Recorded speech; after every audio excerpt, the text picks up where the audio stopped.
கிறிஸ்துவுக்குள் பிரியமான சகோதர சகோதரிகளே, இந்த ஏப்ரல் மாதம் நாம் கர்த்தருக்குள் மகிழ்ந்து களிகூறுகிற மாதம். ஆம், யோவேல் 2:21 நாம் வாசிக்கின்றோம், பயப்படாதே, மகிழ்ந்து களிகூறு, கர்த்தர் பெரிய காரியங்களை செய்வார்.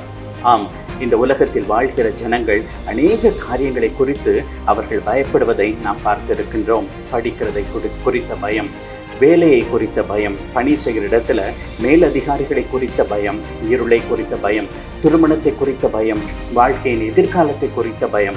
அது மாத்திரமல்ல, பில்லி சூனியம், ஏவல் செய்வினை குறித்த பயங்கள், பிசாசின் கிரியைகளை குறித்த பயங்கள், மனிதர்களை குறித்த பயங்கள், அதிகார வர்க்கத்தை குறித்த பயங்கள், இப்படி பலதரப்பட்ட பயங்கள் காணப்படுகின்றது. ஆனால் வேதம் சொல்லுகிறது, அவருடைய பிள்ளைகளாகிய நமக்கு பயப்படாதே, ஃபியர் நாட்.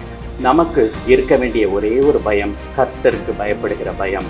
அந்த பயம் நமக்கு நிச்சயமாகவே ஒரு ஞானத்தையும் அறிவையும் அது போதிக்கிறது. அந்த கர்த்தருக்கு பயப்படுகிற பயம் நமக்கு ஆசீர்வாதத்தை கொண்டு வருகிறது. கர்த்தருக்கு பயப்படுகிற பயம் நமக்கு நித்திய ஜீவனை கொண்டு வருகிறது. இந்த மாதம் கர்த்தர் நம்மோடு கூட இருந்து அவர் செய்ய போகிற காரியங்கள் அது பயங்கரமாக இருக்க போகிறது. கர்த்தர் பெரிய காரியங்களை செய்வார்.